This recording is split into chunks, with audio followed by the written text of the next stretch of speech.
Hey everyone, welcome to this QiDao chat. We're joined today by Max from BarnBridge. Max, thanks so much for being here. Thanks for having me, guys. Yeah, so to start off, I think it's good to always give an intro of who we are, QiDao. We are a stablecoin protocol on Polygon, and what we do is we allow people to lock their tokens and then mint stablecoins from the value of those stable tokens. So basically, you can use your tokens without selling them. But moving into Max, our guest here today. Max, I think it'd be great to hear about you, a little intro about yourself and your story within DeFi, how you got in. For sure. So my name is Max Fiege. I'm currently on the core team, primarily working on the operations side at BarnBridge. I've been in crypto for 3.5 years now. Essentially, I was a 2017 top buyer who decided to stay around. Did my research and investing across the bear market and really fell in love with the DeFi side of things. Before joining BarnBridge, I was previously at Deloitte, working in a cyber consulting role. And right before BarnBridge, I was kind of on the investing side in the both crypto and video game space at a small boutique firm called Signum Growth Capital. I had the chance to join BarnBridge this March after being a community member since last September. And so it's been a real kind of pleasure, frankly, to kind of get on the building side of the space, just having been an observer and investor for the 3 years prior, right? Nice. So you've been here for a while, seen some ups and downs. Definitely the down we all saw a little bit ago, right? Yeah, maybe we can talk a little bit about your move from Deloitte to crypto. I feel like that's a big change for a lot of people and something we've seen within the space. Yeah, for sure. So I joined Deloitte back in 2018 and spent around 18 months there. And I would say the entire time there, I was definitely frustrated with kind of like opportunities for, just being a bit more entrepreneurial within that type of bigger partnership. And my undergrad program was out at Georgetown, which isn't necessarily the biggest hub for startups either. And so both in my undergrad and that first job out of college, I was definitely kind of a bit impatient, to put it bluntly, with kind of like the traditional, industry paths that a lot of like my peers were going along. And so I think that's why I decided to stick around in crypto the way I did, just because, if you have a Twitter account and you have an internet connection and a MetaMask wallet, you're able to do so much more and just kind of build your own brand and just have actual impact, as whether it's as a volunteer for a project or whether it's an analyst that provides really key insights publicly, not even behind a paywall, right? I think those are all very unique to crypto things, and it's what really kept me kind of going through the bear market and just driving kind of my interest in the space and wanting to be a bigger part of it. Nice. Yeah, I think I've heard of that school, Georgetown. Hoya Saxa, right? Right. No, I definitely agree. I think a lot of people just kind of have flow into consulting, investment banking, but this is a very cool way of like early on being able to like create so much value, right? Yeah. Oh, can you dive a little bit deeper into, you said you were a community member for BarnBridge and that bridged over now to working with BarnBridge. What was that like? How did you kind of really start with the community? What were things that you were doing in the community that BarnBridge was like, hey, that seems like somebody we'd want to bring on board? Sure.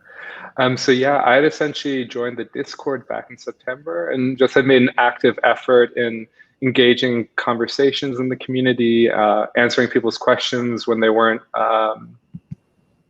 when court wasn't available and like that. Just like small kind of glue activities, as we used to say, basketball, right? Just kind of doing small, but type of person that is really receptive to the bits and pieces that come out for being able to kind of condense that into more accessible material and conversations for folks who might just be dipping into Discord to check what's up, but might not necessarily commit to like digging deep or thinking about what the long-term vision for a project could be.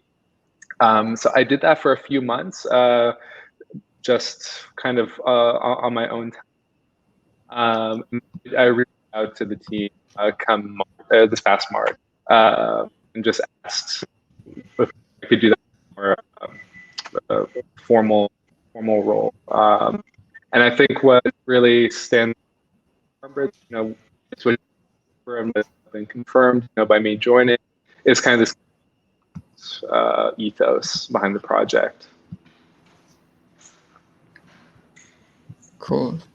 Hey, are you having a connection issue, Kila? Are you able to hear okay? It was chopping in and out. Wasn't sure if that was on my end or on yours, but what I heard, I enjoyed. Well, it seems like you were an active member of that community, and so just being there, answering questions. What drove you to be a part of that Discord versus all the other Discords, or were you also a part of a bunch of different Discords, but you just kind of fell in love with one? So I really was only active in the first one, and primarily for two reasons. The first drew me to the project was, I have my own view of where DeFi is going. Sorry, Max. I think we're having a little bit of a connection. Yeah. I think the connection is okay because I can see his video. I think the voice is coming in and out. Is it any better now?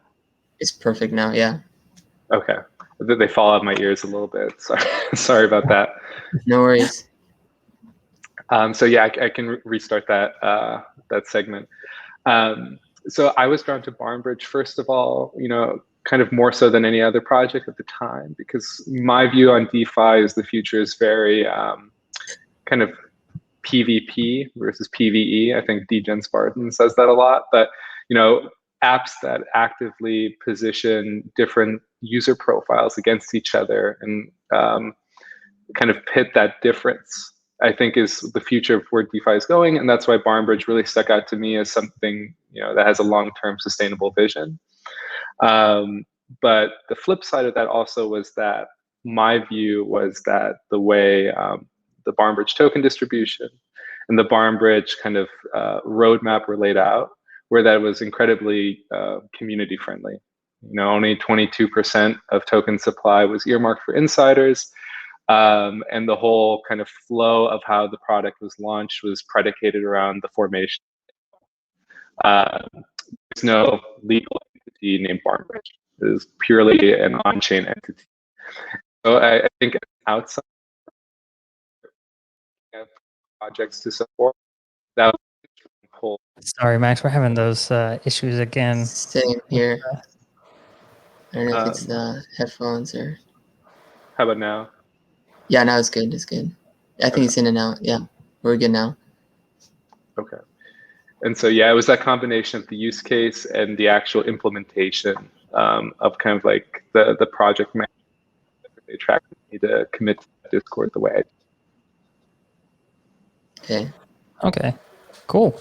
Yeah, a lot of people like ask us, where do you work? And it's like, it's not a company, it's not anything. It's just something in the on chain. And they're like, what chain? Like chain. Right. So it's pretty cool, man. I think it's definitely the future of how, customers and employees, investors, everybody kind of like interacts with each other. I think it's some pretty cool things that might be taken off chain later on. Absolutely. The flexibility of it is really cool. We've already had instances of community members stepping up for specific roles. And once they're approved to do so, it's just a matter of sending them USDC or bond at regular intervals, and you're able to get to work immediately. Traditional kind of company, right? So it's definitely an interesting experiment for sure. Cool. Yeah, I think we would all really like to hear about BarnBridge and what you guys are doing, because you are doing a lot of things. You have a lot of different products. So could you dive deep into that a little bit? Sure. So what BarnBridge essentially does, various different applications, is pool different user profiles together, engage in these risks. Hey, I think we're having the microphone thing. I don't know if, I think it might be the microphone. Maybe if you connect to your computer on the microphone, might be better. Is this any better? Yeah, that's much better. Oh yeah, there you go. Great. Oh. So yeah, essentially what we do at BarnBridge with our various applications is we create marketplaces for risk. So I can give an example with our first live application, which is called Smart Yield. What Smart Yield does is essentially create two user profiles.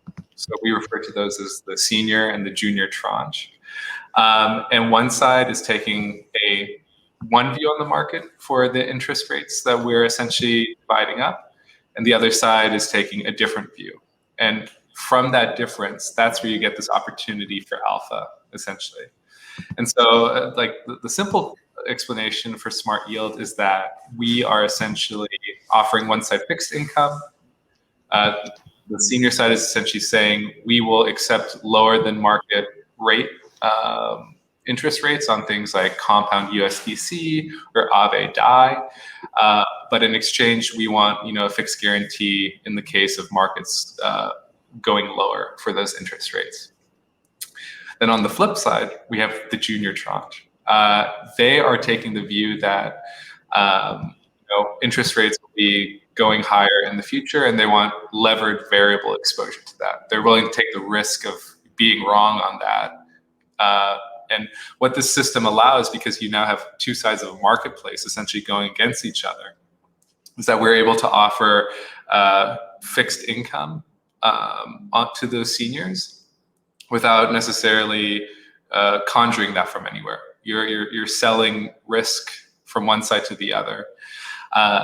And it's this type of PvP platform that I think is really compelling for DeFi's future, right? Because imagine having these types of apps being accessible to capital all across the world, anywhere with an internet connection, right? And all the different types of views people might express by going into the senior and junior side. And so that's kind of the view we take for the other applications we're working on as well. Yeah, that's great to hear. And you guys are launching soon in Polygon, right? Right. So that Smart Yield product currently exists on mainnet. And we're excited to be bringing it to Polygon within the next 2 weeks. And I don't want the dev team to get too mad with me on on putting deadlines. And then we will also be launching in 2 weeks, guaranteed, right? Guaranteed. Gun to my head. And then alongside that Smart Yield launch, we're launching another product, which is called Smart Exposure, which we're a little bit mum about at the moment, but essentially it should be on Polygon as well within 3 or 4 weeks as well. And we're really excited about bringing these products to Polygon, because I think our products, especially on mainnet, we're kind of at the mercy of gas prices. Right. And so I think that the user behaviors that become possible on Polygon will be quite interesting, especially since we'll have like this direct A/B testing, right? Users will be able to use Smart Yield for mainnet Aave as well as Polygon Aave, right off the bat. And so we're interested to see what kind of changes occur as a result of like the different environment as a result. That's great. Yeah, I think a lot of people are moving over, and it's proven very successful. Let's just look at Aave, right? Yeah. Yeah, we've definitely been super happy to see that Aave TVL on Polygon is really closing in on V2s, right? I think that the implications of that, haven't really been considered by all too many people. Like, I think it's surprised a lot of people, but it definitely opens up these more complex user behaviors that kind of are possible now that you don't have to pay gas. And I can dive a little into that. For example, the senior side of smart yield, right? This fixed income side. For a lot of folks on mainnet, it almost didn't make sense to engage simply because, let's say you're getting $500 on a $10,000 principal. Well, if it costs you $500 in gas to get in, when gas was peaking last month or so, it's not feasible for you, right? It's this tax. Whereas on Polygon, that same individual, whether it's $1,000 or $10,000, can simply use this as somewhat of a savings vehicle, right? And if they can get a 5% interest rate, then they know at the end of the day, that's really what they're getting. They don't have this gas tax in mind. And then for larger players, what gets interesting is this kind of concept of just doing rolling fixed income bonds, right? Maybe you only lock in a rate for a given week. And every week you decide what stablecoin has the better rate for that week and you lock that one in. In practice, like on mainnet, that's 52 weeks worth of transactions and that gas adds up.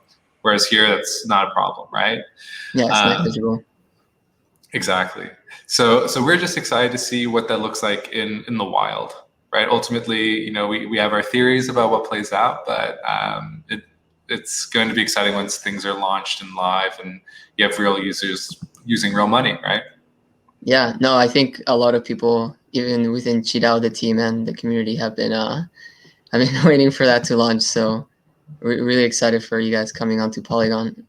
Are you guys a big team or a small team? Are you spread out? Can you tell us a little bit about, I guess, kind of what it's like to work at BarnBridge? Sure. So I would say the BarnBridge team is modular. So we're essentially comprised of 3 main groups, which is kind of this core operations team I'm a part of. We number around 5 or 6 folks, 6 folks at the moment. And then we're flanked by 2 core dev teams, which is DMob out of Romania. They're the ones who are kind of here at the beginning and, are a lot of like ex-Consensus alumni. And then alongside them, we also have the AtPar team out of Switzerland. And so with this like kind of modular approach, we're able to both work on different applications in parallel, which has been really key for us as of late, because we are building 2 new applications that are set to launch sometime maybe in August or so. Once again, kind of not overcommitting to anything. And it's also been an interesting kind of look into, I feel like you always see these fluff pieces about what the future of work looks like. And it's been really fun being part of a core team that spans God knows how many time zones and is really able to work asynchronously in a really productive and kind of like streamlined manner. And I think for, a lot of people thinking about DAOs in general today, I think, obviously our core team is part of the larger BarnBridge DAO, but I think kind of like the practices and kind of organizational structures that you're able to build in this type of kind of like remote first core team, they definitely mirror into what DAOs can do, as we build out further tooling and kind of make it easier for anyone to launch a DAO for anything, and have payrolling and different scheduling and all this type of stuff kind of baked into that DAO launching software that I think definitely a lot of different teams are working on, right? DAOs have definitely become like the buzzword du jour as of late, and for good reason, I think. Yeah, way more efficient, and like you don't have to get everybody together. If you're Kila, you just work all time zones, like just no matter where you are, you just don't stop working. But for a lot of us, we take advantage of patching different time zones and kind of doing that. Right. Yeah. What do you think about Polygon? So you guys are coming over. Why Polygon and not Phantom or another L2? Sure. So the way we put it at BarnBridge is that we are essentially kind of a liquidity layer 2, right, for different platforms. What I mean by that is that our layer 2 fate is essentially determined by where these other pools of capital that we plug into go, right? And so I think our relationship with Aave is a very strong one. And so Aave's move to Polygon, right, was like kind of the determining factor for where we really focused our resources. And I think like in the long term, right, we go where the yield is in the case of Smart Yield, and we kind of go where the users are in general. Because some of our further applications will be our own pools, right? And I think Polygon has done an exceptional job in kind of acquiring kind of the Ethereum community's trust and really kind of bridging the gap to layer 2 in a way that has been, straightforward for a lot of people to make. And I think you see that from the usage. It's clear up and to the right, right? Right. So because our existing app is Smart Yield, we followed where our existing integrations went, which is Polygon at the moment. And then the longer term view is that, where users are, that's where we'll try and be, because that's where the yield is at the end of the day, or the opportunity for alpha in the case of our other applications. Right. Yeah, no, definitely a lot of users on Polygon, maybe too many. There's definitely been a lot of usage last couple of days. So exciting time to be launching things, right, Kila? Yeah, absolutely. There's never too many people. Never too many people, Ben. Just gas fees. Actually, it brings me to a question that I have. So now since y'all are on Polygon, and with all of the benefits that Polygon can kind of bring, does that, or has that changed the way that BarnBridge strategy is being thought about, or different products and different pipelines are really kind of being pushed out for, for the future, like next year or next 2 years? Is that like the fact that you are on Polygon, has it kind of changed the way that you look at strategy now? I would say that it was kind of baked into the strategy to begin with, right? Because from our vantage point, if we are plugging into other, if we're just plugging into liquidity pools in general, then we become a follower, not a leader necessarily, in terms of like layer 2 adoption. And so for us, I think we're really happy that layer 2 adoption has been what it's been with Polygon, because it almost gives us like a sigh of relief, right? Because it means that we are able to kind of like in this early phase of BarnBridge, right? We've only been live for 3 months now. An environment like Polygon, where you have this density of users, this density of capital, but then the added benefit of layer 2, we're able to see what concepts actually work versus those that don't, without this kind of lingering thought of like, oh, well, if gas fees had been lower, would this have worked? It allows for like a very pure, like kind of economic arena, for lack of a better phrase. And so I would say it's always kind of been in the back of our minds that layer 2 is where things are going. And we're happy that it has been Polygon, right? Because I think it has been a very straightforward like developer experience. And we don't necessarily have to go looking for users there, right? The users are there, and it's very clear that there's a market to build to there. Yeah, no, for sure. But aside from gas fees, what are some kind of challenges you've seen in DeFi in general, not just Polygon? And how are some ways you think that the community should start trying to solve them? Yeah. I would say, I think that the biggest challenge at the moment is that DeFi is very much in a transitionary period. And what I mean by that is the old guard is aware we exist, right? You've seen multiple banks like issue reports on DeFi in general, and even some projects get specific call outs, right? Like I think Nexus Mutual has been getting a lot of, I think it's at like 3 like traditional bank research reports done on it recently, which is a great sign for adoption. But right, we're kind of like in this like kind of, I don't want to say no man's land, because there's obviously so much development still going on. But you have this like clear contingent of more TradFi entities that want to get a piece of this DeFi action, but for reasons that might have to do with their investment mandates or their compliance departments, or just like kind of the infrastructure available to them. to make those moves. Those things are still kind of like being developed and getting streamlined, right? And so I think as we think about, where DeFi goes from last summer to next summer, right? Assuming we are in this middle period, I think it really behooves every project working in this space to kind of do their best effort at both educating those types of prospective users and making their platforms really accessible, right? Like, it would be a shame if there's a great DeFi app that kind of gets overlooked because the marketing isn't in line with like where all this new capital like might be comfortable with, right? I think there are certain projects that fall under that umbrella. And then there are just cases where there's a lot of things we take for granted in DeFi, right? Like if I think back to a year ago, like before DeFi summer, I think today is actually the anniversary of DeFi summer starting technically, but there's so many user practices that we're familiar with today, whether it's, staking or kind of like farming practices and all that kind of good stuff, right? That a year ago took me like a few weeks to really wrap my head around.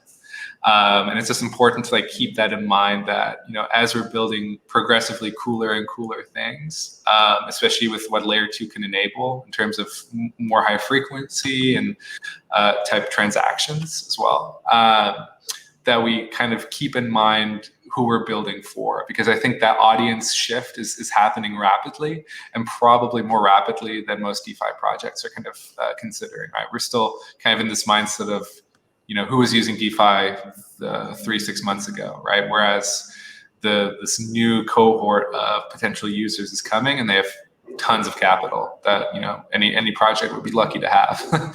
Right. No, yeah, I think 100%. If you go to some of these white papers, some of these docs, there's just so much like jargon thrown out.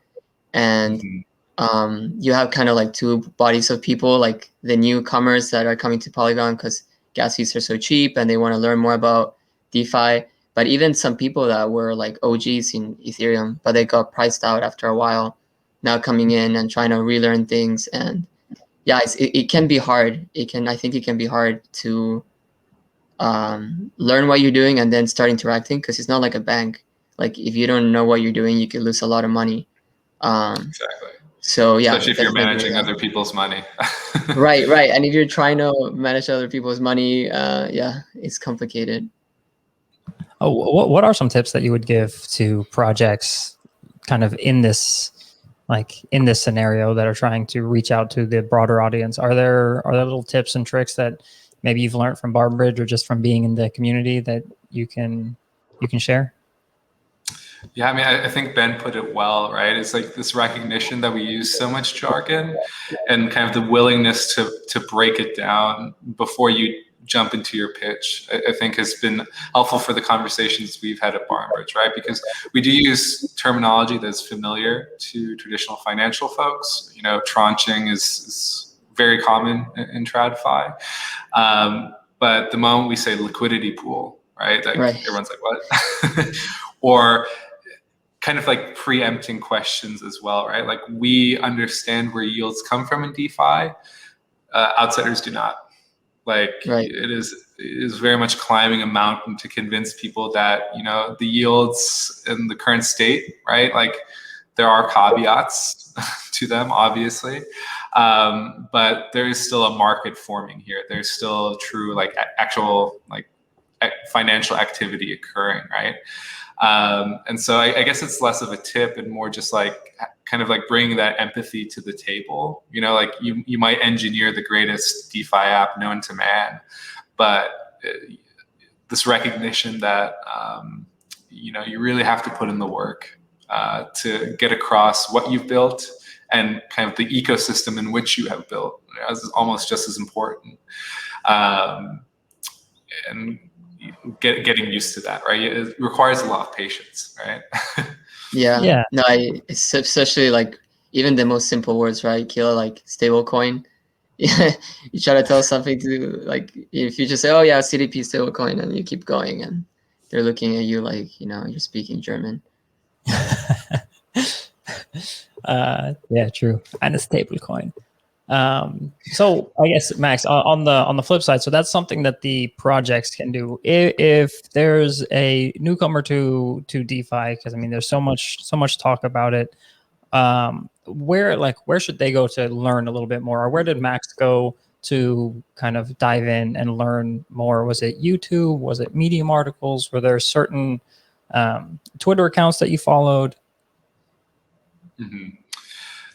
So for my own like kind of personal journey, it was definitely like Twitter dominated, right? Like I spent years like curating the people I followed, and kind of just trying to glean alpha that way. But I think today, you know, the resources available to newcomers are quite extensive. Like I'm always really happy to see what the type of content DeFi Dad is posting on YouTube. I think the Defiant has a great like DeFi 101 series. And so it's kind of a lot easier for folks to get up to speed than it was like a year ago, right? That said, using the applications is the only way you're gonna like internalize these concepts, right? Like impermanent loss doesn't mean anything until you've made some permanent losses, Right. in my opinion. And with that in mind, I think I always just come back to the OG projects, right? Like whether it's Uniswap, Compound, Aave, because they kind of showcase the first principles DeFi is based around, right? Because mostly everything we do in DeFi today is based off of pooled liquidity that has some form of instructions for it, and you can click them all together, right? Those 3 points underlie everything in DeFi, in my opinion. And so just getting the look and feel of that by using those applications after doing a little bit of like, you know, 101 research, I think is the best way for folks to get familiar with these platforms. And that's what I personally recommend, you know, like if it's friends and family I'm talking to that, you know, think me working in crypto means I flip Dogecoin for a living, right? Like, Right. yeah, it's important to like get that across from like that first principles view, and then a little bit of play money, and kind of going from there. 100%. Yeah. I did want to get your opinion on QiDao and, you know, stable coins in general. What's your take? Sure. So I think I can start with like the bigger picture question, right? Which is stable coins. So when stable coins, you know, kind of first made it onto the scene, let's call it like 2018, I think a lot of us were, you know, kind of just rolled our eyes, right? It's crypto. We're not here for dollars. What's the big deal? 2 or 3 years later, I would say stablecoins are the biggest deal in crypto, right? Because essentially, and I think this is played out in practice now, right? Because when you talk about stablecoins, everyone assumes you're talking about dollars. And so when we look at that, I would say, you know, dollar-denominated stablecoins take up the vast majority of volume when it comes to stablecoins in general. And so this raises a really interesting question, in my opinion, for, you know, every non-US country, right? Like there's a lot of economic activity to be had from having internet connectivity, but now you're essentially risking kind of like your monetary authority by the fact that anyone can port dollars into any Ethereum wallet in the world now. And I think the implications of that are like, you know, just as relevant as like what Bitcoin presented to the system in the first place. And so my view is that platforms like QiDao, right, which allow for the creation of synthetic dollars on the basis of crypto assets, are really important in this wider context of kind of stable coins taking over the world, right? Like there's so many places in the world where people wish they had dollar savings accounts and they can't have them, right? And so I think as we look into the future, you know, one of the key pillars for DeFi growth, in my opinion, will be just this expansion of stable coins and stablecoin oriented financial services that now are accessible to anyone with an internet connection. And in that world, there's a spectrum, right? You know, you have stable coins that are backed by dollars in a US bank account. And then you get to kind of the more synthetic side of things, which I think is totally in line with where the traditional world is already, right? You have dollars and you have euro dollars, right? Which is what a lot of the non-US world rely So in that context, I think QiDao is really fascinating, right? Because I think there's going to be this vast market for dollar-denominated stablecoins going forward. And the reality is, I don't think the kind of dollar one-to-one backed stablecoins will be able to satisfy all that demand at all. Like, it won't even come close. And so it's going to be really interesting to see how this market for stable coins matures. And I think QiDao takes a really interesting approach by offering this ability to mint these synthetic dollars against a wide variety of crypto assets that have truly crypto native traction, right? And I think it's going to be stable coins are relevant on any chain and on any layer too. And the synthetic approach is something that really interests me, just because you automatically have something that kind of can keep up with the pace of crypto adoption in the world, right? There's more collateral, more Qi related dollars can be minted, and I think that's a powerful mechanism. Assuming everyone on this call thinks crypto's going big over the next decade, right? Right. Yeah, you definitely have to have a belief in the collateral, right? Mm-hmm. Exactly. No, and we're expanding. I think it's important for any project to be able to access the value of a stable coin, because it's not just about because if you're buying USDC, right, it's one thing, but if you're using your coin to make a stable coin, you're creating a different kind of value, right? You'll be able to use it in different places. You're able to there's a lot of more like utility that can come out of it, right, rather than just selling your token, especially for smaller projects, right, that might not have the flexibility to use their token for everything. Right. And I think it's an interesting lesson to be learned from the whole kind of like meme coin popularity over the past few months, right? Because everyone looks at that and laughs, but I think there's like a kernel of truth there, right? Which is communities that are able to kind of will things into value. That's going to be the case for crypto forever, right? Like anything that is internet native kind of revolves around those kind of network effects within communities. And so I think this ability for communities to have the stablecoin access through a kind of a shared belief in the collateral is a powerful phenomenon, right? That I don't think has been like truly recognized just yet. Yeah, I don't know. Maybe Bond is coming up. Who knows, right? Would be nice to see. Yeah. Right. Yeah. How else do you think that maybe QiDao and Bond might be able to collaborate on some things that would be exciting for the community? Sure. So our primary next application is going to be referred to as Smart Alpha. And we've talked about Smart Alpha in our white papers to date. We're working on the final spec at the moment. Essentially, kind of like the 35,000 foot view on Smart Alpha is that it allows you to create senior and junior versions of ERC20 assets that allow for kind of buffers to be created. So in the case of a senior Smart Alpha tranche, you might see an ERC20 asset that has a specific amount of downside protection relative to just the underlying. And so from a collateral perspective, right, that becomes really interesting, because now you have a more pristine form of that asset you can use for collateral. And I think that'll be a very like powerful building block for a lot of projects, right? Just because it kind of gives them the ability to both do treasury management, but now this collateral becomes even more valuable for an integration with, say, QiDao, right? So that's what we're really excited about, and it's honestly what attracted me the most to BarnBridge when I first joined the community, just because I think it is such a compelling building block. So I think that's definitely a potential avenue for future collaboration as we build that out. I love Yeah, it. for sure. Yeah. I love it. Perfect. Let's see. I know that we're slightly past time, and we want to respect your time, because I'm sure you've got tons of things to do in a busy DeFi world. So how can the community help BarnBridge? Like, what can they do to help you achieve where you're trying to go?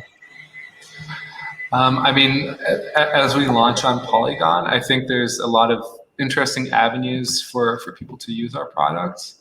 And I would just ask that everyone like gives it a look, right? I mean, Smart Yield is going to be the first one that's live. And I think everyone will be interested in kind of getting fixed asset exposure or fixed income exposure, especially in times of uncertainty, right? Like, I think this summer will kind of be characterized by that.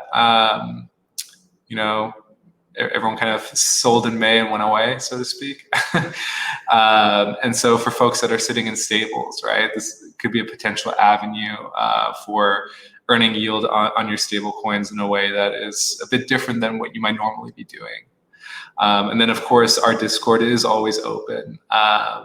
So, you know, as you kind of interact with our applications on top of Polygon, we're always open to hear feedback and kind of get a sense for like where the pain points are, because we know where the pain points are on mainnet.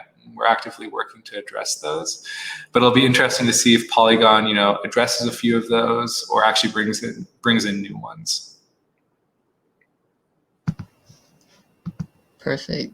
Yeah. I also wanted to know who would you like to hear from in one of these fireside chats? Any projects or specific people? So I did see that Kyber just recently kind of announced its Polygon move, and I think they're a really good you know, example of like a project that's been here since day one in DeFi, and how a layer 2 solution can kind of like change kind of the landscape for them. You know, just because I think on Ethereum mainnet with, you know, what kind of the gas situation like lent itself to one specific type of model being the model, right? Which, you know, automated market making. And I think Polygon as a layer 2 kind of opens up avenues for like new user behavior and thereby new market kind of like winners as a result to emerge. So I'm really interested to follow kind of like how Kyber grows on Polygon and see how that kind of like differs from you know, what the experience on mainnet has been, and just seeing like, you know, as an example, like how that might play out and what the kind of like the removal of onerous gas fees does for what's possible. But yeah, I think we'll definitely reach out to them and call them out maybe on Twitter. Say, you know, Max sent us, so. Yeah, no, really appreciate your time, Max. I think what y'all have over there at BarnBridge is really fantastic. You know, I'm excited to start to get to use it. You said 2 weeks, right? You guaranteed? Or cross my I heart. heard a week and a half, man. oh, you heard Kila's been very right? excited, so. Yeah, no, we'll definitely keep people updated on how that goes. And thanks again for having me. Really absolutely. Well, where should they follow to keep updated on all of this? Is it just the Discord, or should they follow you on Twitter, BarnBridge? Yeah, so folks can follow us on Twitter at @barn_bridge, and we have the link to the Discord there. I would say 98% of activity happens in the Discord. We're pretty proud of that, right? So you can follow us there. And I also do maintain a weekly newsletter called Barn Burner. And you can find the link to that under my Twitter, which is my last name _Max. I don't know if I can write that somewhere, but you mean this right here at the bottom? Yes, exactly. There you go. Just got you, man. Yeah, awesome. Yeah. And so between the newsletter and the Discord, we try and keep everything, you know, everyone as up to date as possible, right? We're very community first, and we mean that. We put in a lot of effort to keep it that way. Yeah, no, we can testify. Y'all have been fantastic. Even, you know, with us, like from when we launched and we were, you know, there's nobody in our very small, yeah. Nobody in our Discords or Telegram to to today, which we really appreciate it. Thank you again, Max. We will continue to chat. I loved some of your ideas on how to collaborate. We will continue those conversations, and hopefully the entire QiDao and BarnBridge community will have some great things to look forward to. Absolutely. All right, guys. I hope you have a good rest of your day. All right. Thank Take you. care. Bye-bye. Bye, everyone.